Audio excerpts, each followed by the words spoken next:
If you've been following the Meeple Witch Cafe YouTube channel, especially the Let's Build a Game segments, you've probably seen our 3-part series on how to manufacture your own playing cards for print-and-play games. Today, inspired by a print-and-play video by Martin Gonzalvez, I'm going to experiment with yet another way of making cards at home: lamination. By the way, if you want to make cards like these, you can follow the link in the description to download Gold Digger from Cheap Ass Games. We'll be testing out various thicknesses of paper to test which ones perform best: regular 20-pound paper, 24-pound linen paper, 40-pound flimsy cardstock, 65-pound sturdy cardstock, 110-pound index stock. In all cases, we'll be using thermal lamination pouches of 3 mil thickness. That's important to the process. We'll use a standard consumer thermal laminator set to the 5 mil setting.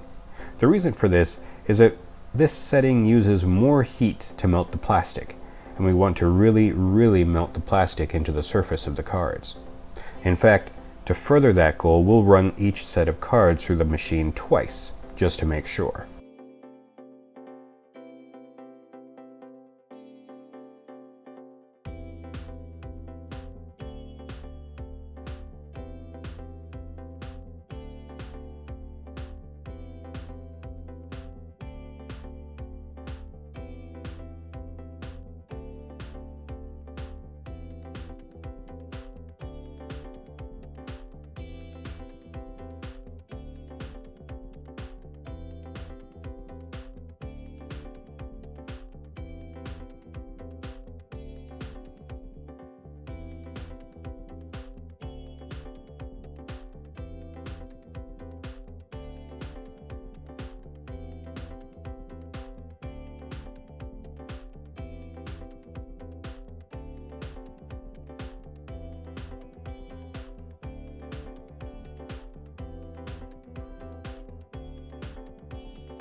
I have some small concerns about the textured linen paper.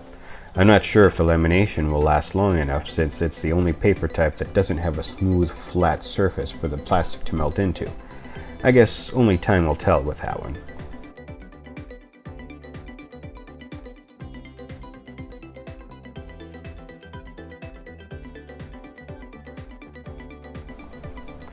Before you cut your cards out, it helps to draw guidelines. Unfortunately, if, like me, you lack the foresight to draw guidelines before laminating, the only way to draw them afterwards is with a Sharpie. To cut them out, a rotary cutter or guillotine cutter is recommended. I don't recommend using an X-Acto knife, especially for the index card. In a pinch, you can use scissors, but only for the paper, not the cardstock. Scissors just won't do.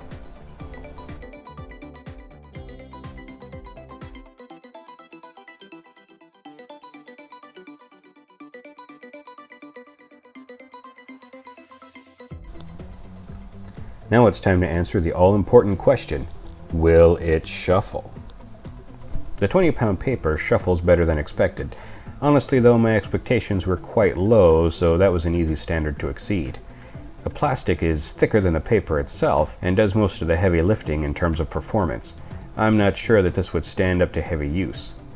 Manipulatives I've constructed this way for the classroom don't usually last very long.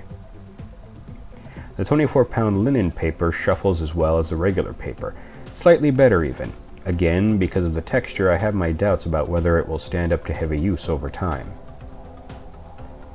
The 40-pound flimsy cardstock shuffles quite well. It behaves about the way that a commercially produced poker deck would. All in all, this produced a surprisingly good product. The 65-pound sturdy cardstock shuffles even better. If the previous deck performed like a standard poker deck, this one performs like a premium poker deck.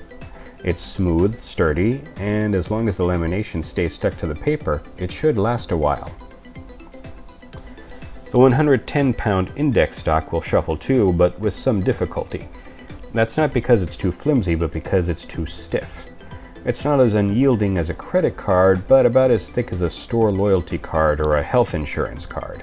You might have noticed a printing error on this deck, resulting in the fronts to be shifted down a little. That's because the index card was so thick it had difficulty moving through the printer. Be aware of that possibility if you intend to print on index card for any future projects. And there you have it. If you have found this tutorial interesting or useful, give us a like and subscribe to our channel. Are you going to try this for yourself? Have you tried any of our other playing card tutorials? Let us know in the comments below. This has been Jason from Meeple Witch Cafe saying, dine in and game on.